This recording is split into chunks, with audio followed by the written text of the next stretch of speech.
We met at a poetry reading. I remember. Well, you remember too. Yeah. We in Venice, where you were reading your poetry. At Beyond Baroque. Yes. And I was reading from the mind. Way before it was published. Way before it was published, this was back in 2002. And so it didn't get published until 2011. Yes. But by that time, I had read the whole thing all over LA and The Salmon Poetry. we have finally this, published with Salmon Poetry. Yeah, we had the same publisher for all your books. An Irish publisher in Ireland, Salmon Poetry, Jesse Landeni. Yeah, on the Cliffs of Moher. Yeah, we've been there. It's really beautiful. It's really a beautiful spot. I have the Irish citizenship because of my dad. Yeah, and you're actually from here. I'm local my whole life. When I visited Cork, I thought pretty much everybody looked just like me. We have this great friend. And I have a really good friend there, a poet named Tom McCarthy, and who was the librarian of Cork. Right. Of Cork, the county librarian. But there's the city librarian of Cork is another John FitzGerald.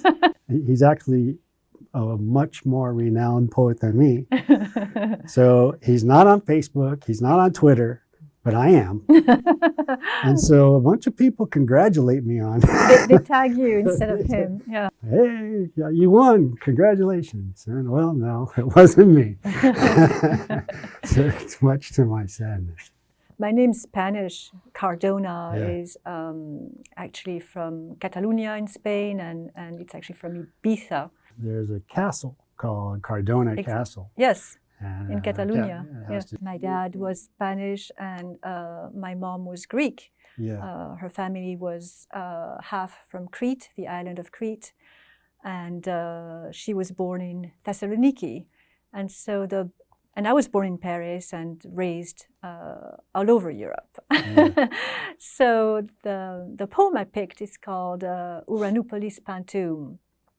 And it's named after this place that I visited, which is near where my mom was from.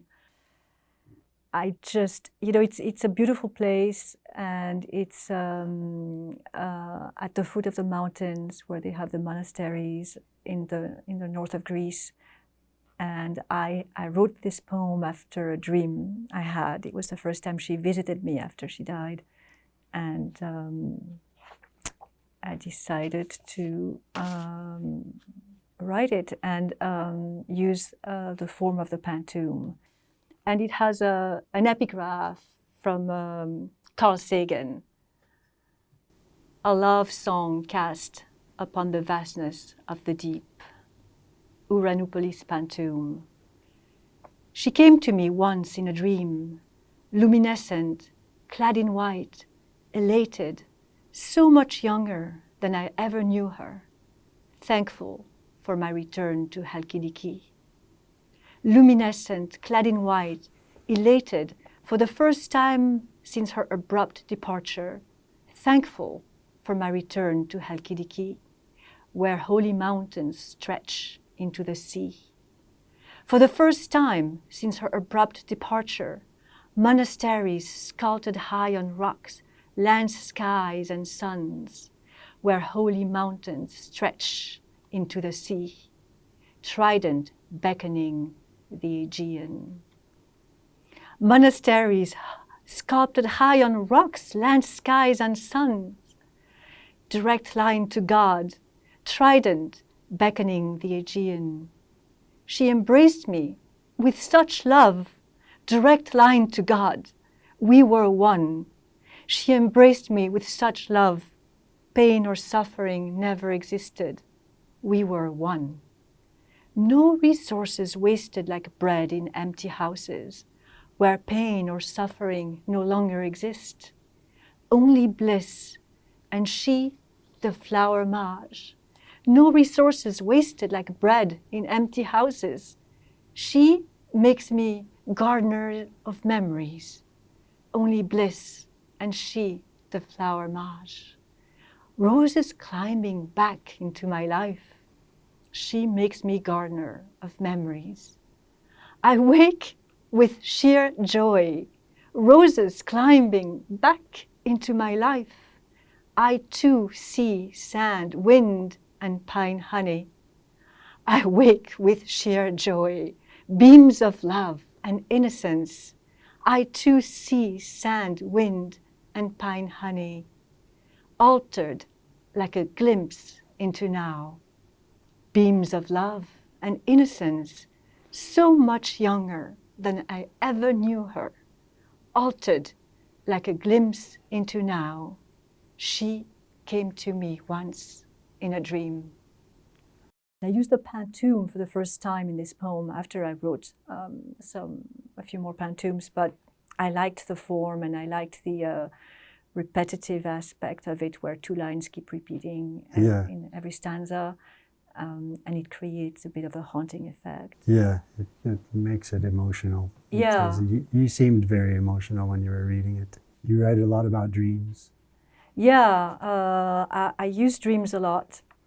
I actually do dream work, and I keep a notebook on my nightstand, and when I remember the dreams, I write them down. And I also ask for dreams. And so I use the dreams, I mind them, and some lend themselves to poetry. And I actually even taught a creative writing workshop using dreams for the 10th Gathering of Poets with Richard Krawiec. Oh, that's a good technique. Yeah. It's a really good technique. What happens if you don't have a dream? Like, I never remember my dreams. Well, you do remember some of them. Hardly. Well, you just ask. You just ask for a dream. You ask your inner self before going to sleep, and then you try and remember anything. If you actually don't remember a piece of the dream, you remember a feeling. You remember whatever it is you remember. You jot it down, and then if you really don't have anything, don't remember anything at all, because we always dream. The trick is remembering them. Then you pay attention to the day, because the day is the waking dream. And so the answer to your question, if you've asked yourself a question before going to sleep and you don't remember anything from the dream, then you pay attention to the day, which is the waking dream. And there will be a surprise during the day. There will be something that is a bit out of the ordinary, that is unusual. And that will be the key. That will be the answer. That will be the dream. Mm. So, yeah. Well, that's a good trick.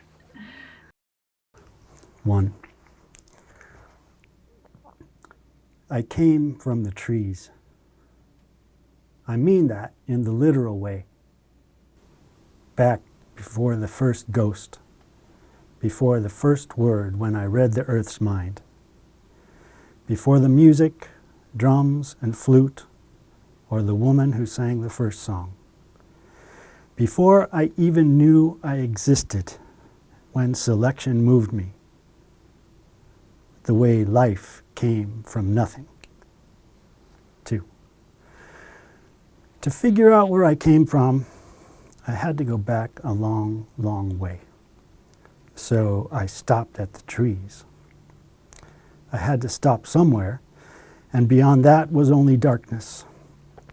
Yet I owe who I am to the fire, because halfway between the tree and the hunt, obsidian struck river stone, and the wolves at my edges domesticated. 3. You wouldn't have recognized me back then. I was different before I slept with the fire. The hearth became the most important thing in life. We civilized ourselves together, while with all my 10 senses I studied the stone to glean its every flake and sparkle.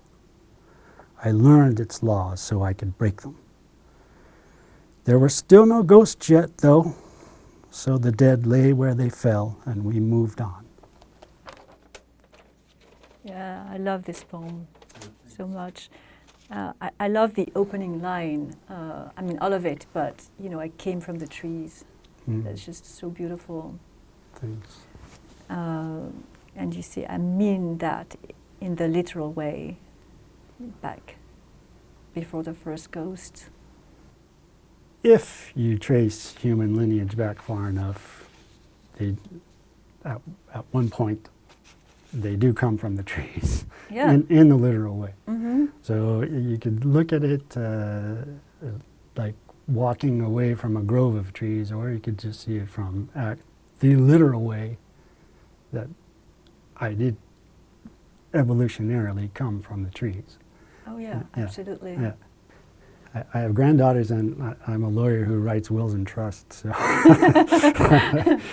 I have to leave something about my thinking.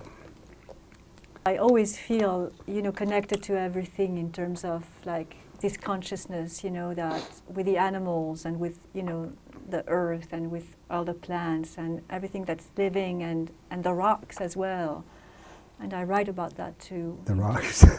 Yeah, how the rocks are dreaming as well. I have a poem that mentions that. I have this other collection called Dreaming My Animal Selves, where again I use a lot of dreams as well, but I feel this one kinship with everything that's on our planet, and I do believe that it's the only way for us to have a planet. A lot of people are uplifted by your poetry. I think I've noticed, because we've read a lot together, and obviously many times, and I see a lot of people are moved by it. And I've even remember a time of a person like who found a book on the street. Oh, that's right. I had done a reading, and I had given that book to someone. I had autographed the book for someone, and someone else found it. I don't know how the first person lost it, and the other one picked it up. And I had left my number in there, for the person I left it for. And this guy called me, and he was so moved. It was incredible. Yeah. Yeah, it seemed like it really helped that person, like they needed to find that book. Yeah, and I do believe that we find the books that we need when we read them. Maybe we find what we need because we're looking for it. Yes, precisely. We're attracting that, right? Well, I don't know about attracting it. Things are there. I don't think you're necessarily pulling them to you, but you're noticing them if you're looking out for them. It's two ways of saying something similar. I think. Yeah, I don't think I'm actually attracting things to me like a sun, like a sun to planets. But I think if I pay attention, I notice things, and that's kind of where my poetry comes from. I just pay attention to when I hear a good line and I write it down. So usually the lines don't necessarily come in the right order or anything like that. That's right. Just I have them written all over the place, and some of them are just little triggers, and some of them are more complete. But I'm just on the lookout for lines. Well, I'm very impressed with your dedication to writing everything, everything you noticed, and I'm not as disciplined when it comes to that. It comes in waves, basically. There's going to be times where I'll take more notes, but you're very consistent with that. I don't know if I'd call it dedication. It's more like an obsession, really. Like I just can't help it. Really. It's a sign of discontentment with my thoughts, really. Like I'm not happy enough to just think things. I need to write them, and it's like that's kind of I guess a weird. It's almost vain, I guess. Really, it's a kind of vanity, really, to think that I'm not happy thinking this, I need to write it down so other people Well, that's a way of, I think, processing your life.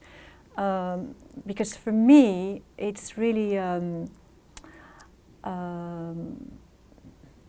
sometimes I'm just so overcome emotionally by life in terms of dealing with things that are happening. And so writing, I'm also an actor, so any creative endeavor for me is a way of exercising that. And it's a way of processing and transmuting the pain into something creative, into a poem or a story or performance for a movie. Then you'll tap into, you're just there living it, right? And so it just comes through you. But writing is very, I find it when you can do it right, when you can find the words and transcribe the emotion or what it is that is going through you, I find it incredibly healing.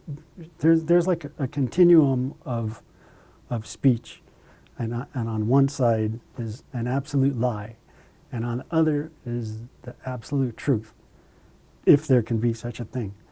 And on that continuum,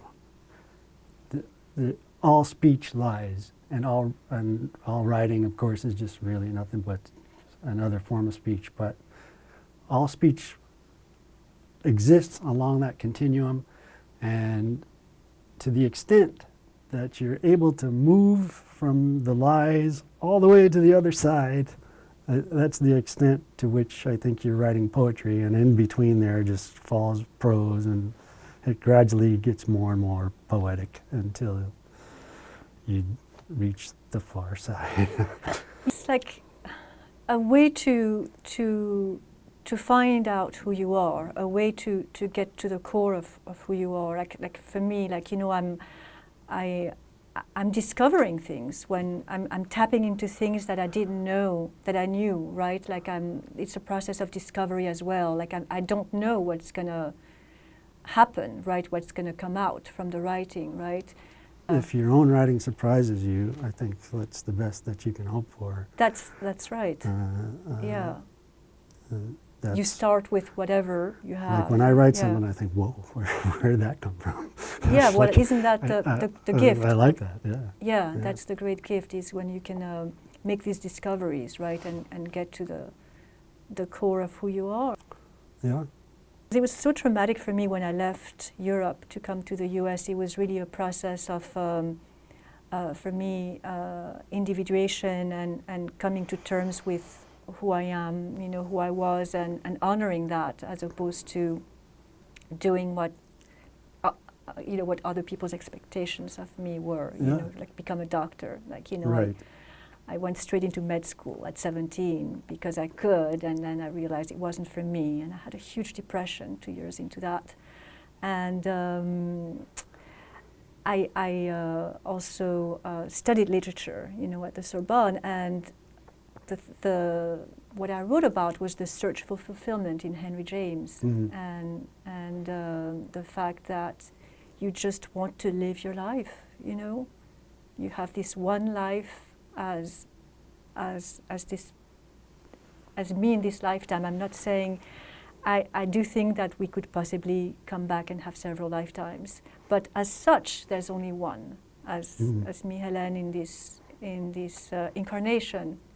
And to honor that, to the full extent, and fulfill that was really a turning point in my life, where I just said, okay, no, it's like, being a medical doctor in the traditional way wasn't for me, and I've been writing poetry since I was 10. Yeah. Like, I was not encouraged into becoming an actor, for instance. It was not something that was considered proper. Like, I was encouraged to become a doctor. Well, it's always useful. It is useful. But as life turns out to be, you just don't know how life is going to turn out to be. I ended doing a lot of shamanic training with shamans, which is another form of medicine, right, and of healing whatever wounds, right?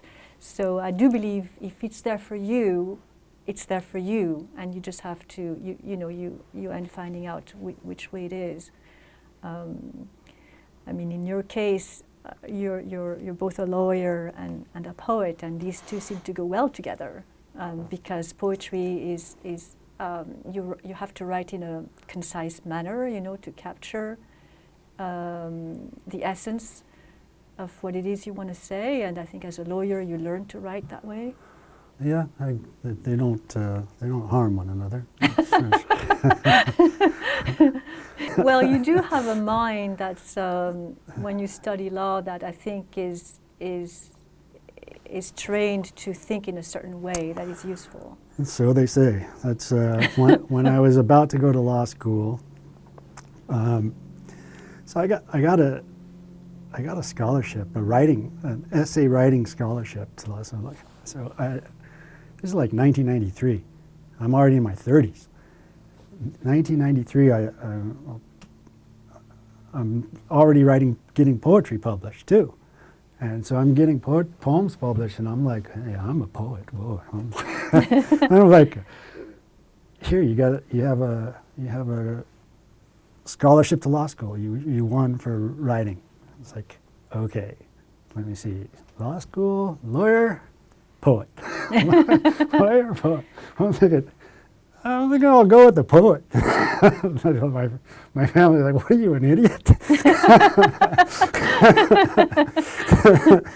So, yeah, I've always been a writer all along. Even in high school, back when I was in high school, they had things like wood shop, auto mechanics. Like all my friends, this is what they took. They took auto shop and wood shop. They're building cars and stuff. I was taking English composition. I was taking essays. My classes were all in English and writing, while my friends are building cars and stuff. And I've just been that way all along. Even back in second grade, I was already writing. Yeah. One good thing about the way I grew up is there were a lot of books. Right. A lot of books. Yeah. And poetry books too. And when I was a really little kid, my dad taught me to use the dictionary. That's now my favorite book. It's like all growing up, if I ever said, oh, what's this mean? Look it up. Go look it up. Yeah. So that's what I do all my life. I just look things up. I also grew up surrounded by books and poetry books. And my dad is a poet. I mean, was a poet. Is a poet. And he published several books. And I actually translated an anthology of his work into English. That was also published by Salmon Poetry. By Salmon as well. He's a beautiful poet. English, everybody really likes that. Heightened language. It's in our DNA. Yeah. And the other thing I think that also connected us very much when we met is I had recently lost my mom, and then I've lost my father since, obviously, and I was affected by both deaths very much. Actually, they were both very traumatic to me. Of course, yeah. But you had lost your dad when you were very young too. Well, my dad died young at the age of 42, and I was only 18 at the time. I was in the Air Force, and I was in England. I lived in England for a couple years while I was in the Air Force, and I went on vacation. I took a train to Italy, so I came back as scheduled, and it turned out when I got there, I go back to my dorm, and on my door is a sign that says, come see the colonel immediately. And so I'm thinking to myself, well, I know somebody must have died And that's the only reason they're calling me for that. And in your mind, when that happens, you're like running through who you hope it is. And it's kind of a terrible thing, but you're thinking, well, I hope it's not my mom. I hope it's not my brother. I hope it's not my sister. I hope it's not my grandmother. All that's left is my father. And it's like, sure enough, that was him. And so you have that thought. And so that's when I was about to turn 42. That's the thoughts I was having. And so that's what the mind is kind of about. And it also has to do with my interest in the evolution of consciousness, which I've been doing for the past 30 years. And so my new work is a continuation of the mind and what I consider my work on the evolution of consciousness, which is more or less represented by my whole body of work from when I started in the 80s to now. Yeah. And yeah. But we both write about consciousness. Yeah. That's also something we have in common. That's kind of hard not to. Well, yeah. I'd be surprised. Yeah. Yeah. You have the best laughter.